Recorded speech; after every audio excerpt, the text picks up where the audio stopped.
በቀሪውታችሁ ደስተኛና የተትረፈረፈ ህይወት መኖር የምትፈልጉ ከሆነ በዛሬው ትምህርታችን የምንመለከታቸው ዛሬ የምንነጋገርባቸው ነገሮች በሚገባ አዳምጣችሁ በህይወታችሁ ልታገብሯቸው ይገባል። በተሰማራችሁበት ዘርፍ በርተታችሁ ስሩ። ነገር ግን ደግሞ በተሰማራችሁበት ዘርፍ በርተታችሁ ከምትሰሩት በላይ ሰብዕናችሁ ላይ ጠንክራችሁ ስሩ። ምንም አይነት ገቢ፣ የትኛውም አይነት ገቢ ከሰብዕና እድገት አይበልጥም። ዳሚንስ ሰብዕናችሁን በሚገባ ሲገነቡ ገንዘብ ማግኘት ከዚህ በፊት አስባችሁት በማታውቁት መልኩ በጣም ቀላል ይሆናላችሁ ይላል። እውነት ነው። አንዳንዴ ገንዘብ በእድል ሊገኝ ይችላል።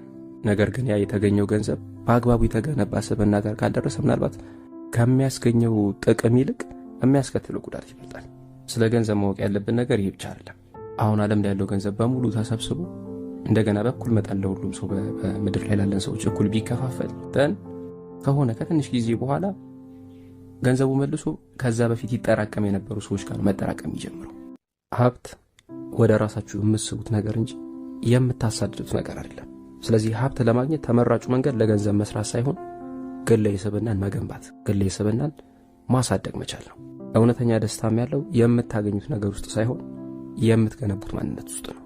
ስለዚህ አኗኗራችሁ፣ ሰብዕናችሁ፣ ሁለንተናችሁ እንዲቀየር የምትፈልጉ ከሆነ እነዚህን ዛሬ የምንመለከታቸውን 3 ነገሮች በሚገባ ልታውቁ፣ በሚገባ ልብ ልትሏቸው ይገባል። የመጀመሪያው ነገሮች እንዴት እንደሚሰሩ ልብ በሉ። ይህ ማለት ህይወታችሁን ለመቀየር ህይወት ቀያሪ ሐሳቦች ሊኖሯችሁ ይገባል። ሐሳብ የማይቀይረው ምንም ነገር የለም። የችግሮቻችሁ መበራከትም ዋና ምክንያት ችግሮች ከድሮ በበለጠ ወደ እናንተ መምጣታችሁ አይደለም። ከድሮ በበለጠ ሐሳብ ማጣታችሁ ነው። ከድሮ በበለጠ ሐሳብ ማመንጨት አለመቻላችን ነው። ገንዘብ ማጣት የችግር ምክንያት እንዳልሆነ የሚገባችሁ ገንዘብ ማግኘት ስትጀምሩ ነው። እስከዛ ድረስ ይህን ሐሳብ እውነት ነው ብሎ መቀበል ትንሽ ሊቸግር ይችላል። እውነታው ግን ይሄ ነው።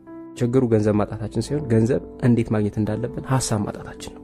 ሐሳቡን ስናገኝ ችግሩን በቀላሉ መፍታት እንችላለን፣ ወይም ደግሞ ገንዘብ በቀላሉ እናገኝ እንችላለን። ገንዘብ ማግኛ ሐሳብ ለማግኘት ደግሞ ያልተቋረጠ ጥናትና ያልተቋረጠ ጥረት የግድ ነው። የገንዘብ ችግራችንን የምንፈታበት ሐሳብ አንድ ጊዜ ቁጭ ብለን ስላሰብን ብቻ የሚመጣ ነገር አለ። ስኬታማ መሆን የምትፈልጉ ከሆነ ስኬትን ማጥናት የግድ ነው። ደስተኛ መሆን የምንፈልግ ከሆነ ደስታን ማጥናት የግድ ነው። ባለጸጋ መሆን ከፈለግን ስለ ሀብት ማጥናት የግድ ነው። ምንም ነገር ድንገት ወደ ህይወታችሁ እስኪመጣ በፍጹም አትጠብቁ። ተነስታችሁ ለምትፈልጉት ነገር በቂ ዝግጅት አድርጉ። ኢኮኖሚያዊ፣ ማህበራዊ፣ መንፈሳዊ ህይወታችሁ እንዲቀየር የምትፈልጉ ከሆነ ስለ እነዛ ነገሮች በቂ ዕውቀት ሊኖራችሁ ይገባል።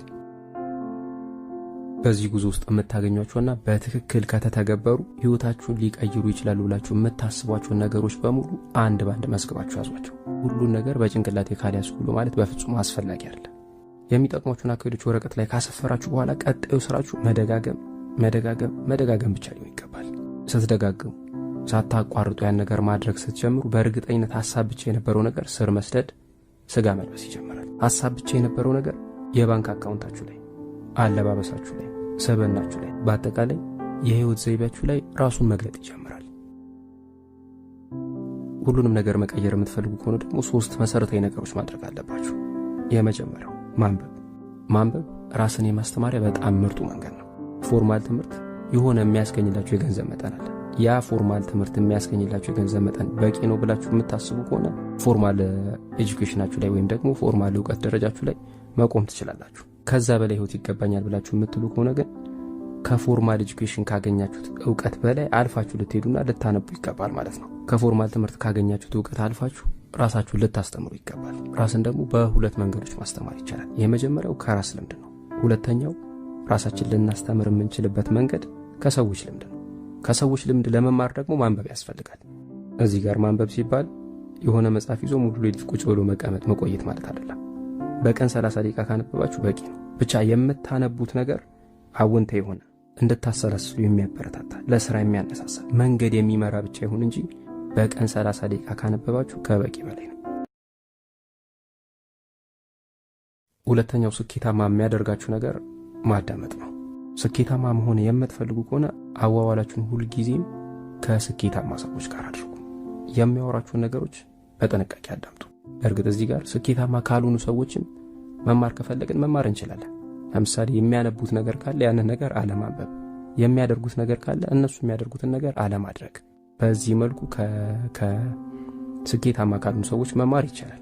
ነገር ግን ደግሞ እዚህ ውስጥ ከምትገቡ ስኬታማ ሰዎች የሚያደርጓቸውን ነገሮች በማድረግና የሚናገሯቸውን ነገሮች በማዳመጥ ስኬታማ መሆን በጣም የተሻለ አካሄድ ነው። ስኬታማ የሚያደርጓችሁ ሶስተኛው ነገር ነገሮችን በጥልቀት ማየት መቻል ነው። የስኬታማ ሰዎችን እንቅስቃሴ በቅርበት በመከታተል በቅርበት በማየት ብቻ ስኬታማ መሆን እንችላለን። ስንመለከት ወይም ደግሞ ስናይ በሁለት መንገዶች ማየት እንችላለን። የመጀመሪያው እንደ ማንኛውም ሰው በአይናችን የምናየው ነገር ነው። ሁለተኛው በአይነ ልቦናችን ማየት ነው።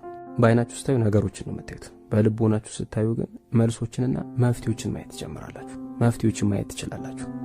ስለዚህ ስብዕናችሁ እንዲቀየር ማድረግ ካሉባችሁ ነገሮች የመጀመሪያው ነገር ነገሮች እንዴት እንደሚሰሩ ማወቅ ነው ተባብለናል። ነገሮች እንዴት እንደሚሰሩ ለማወቅ ደግሞ 3 ነገሮች ማወቅ እንዳለባችሁ ተነጋግረናል። ስብዕናችሁን ለመቀየር ሁለተኛው ነገር ወደ ተግባር መግባት ነው። ነገሮች እንዴት እንደሚሰሩ ካጣናችሁና የሚሰሩበትን መንገድ አንድ ባንድ በዝርዝር ከያዛችሁ በኋላ ቀጣዩ እርምጃችሁ ሊሆን የሚገባው የዘረዘራችኋቸውን ነገሮች ወደ ተግባር መለወጥ መቻል። ወደ ተግባር ስትገቡ ልታሳኩ የምትፈልጓቸውን ነገሮች ከፋፍላችሁ ያዟቸው። ዘንድ ከከፋፈላችኋቸው በኋላ እነዛን ነገሮች ያለማቋረጥ ሄዱባቸው፣ ያለማቋረጥ አድርጓቸው፣ ያለማቋረጥ ሰሯቸው። ትልቅ ፈተናዎችን የመሻገር ጽናትን ማዳበር የምትችሉት ከፋፍላችሁ የሰራችኋቸውን ትንንሽ ነገሮች በጽናት ማለፍ ስትችሉ ነው። እዛ ትንንሾቹ ነገሮች ላይ ስትለማመዱ ከፊታችሁ የሚመጡ ትልልቅ ነገሮችን በድል መሻገር ትችላላችሁ። እዚህ ጋር በሌላ አነጋገር ምን እያልኳችሁ ነው? ያጠናችሁትም ያነበባችሁትም ነገር ዕውቀት ብቻ ሆኖ እንዳይቀር ተጠንቀቁ። ያነበባችሁትና ያጠናችሁት ነገር ዕውቀት ብቻ ሆኖ ከቀረ ያ ሞኝነት ነው። ያነበባችሁት ነገር ወደ ተግባር ከተለወጠ ግን ሀብት ነው። ያ ስብዕናችሁን ለመቀየር ሶስተኛው በጣም አስፈላጊው ነገር ጥንቃቄ ነው። ነገሮች እንዴት እንደሚሰሩ ወቁ። ያወቃችሁትን ነገር ተግበሩ። ነገር ግን ከሲስተሙ በላይ ለመሆን በፍጹም እንዳትሞክሩ።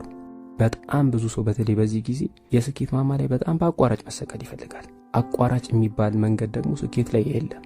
ስለዚህ አቋራጭ መንገድ በመፈለግ ጊዜያችሁን አታባክኑ። በትክክለኛው መንገድ ሂዱ። ስለዚህ ዛሬ አሁን ከዚህ ቅጽበት ጀምሮ ህይወታችሁን እንዴት ልትቀይሩ እንደምትችሉ በሚገባ አስቡ። ዛሬ ወይም ደግሞ አሁን ካልጀመራችሁ ነገም ከትናንት የተለየ አይሆንም። በቀጣዮቹ 5 ዓመታት ውስጥ ይሄን ነገር ካልተገበራችሁ መጪዎቹ 5 ዓመታትም ካለፉት 5 ዓመታት በምንም መልኩ የተለዩ አይሆኑ። ወይም ደግሞ ያለፉትን 5 ዓመታት እንደሚመስሉ አትጠራጠሩ።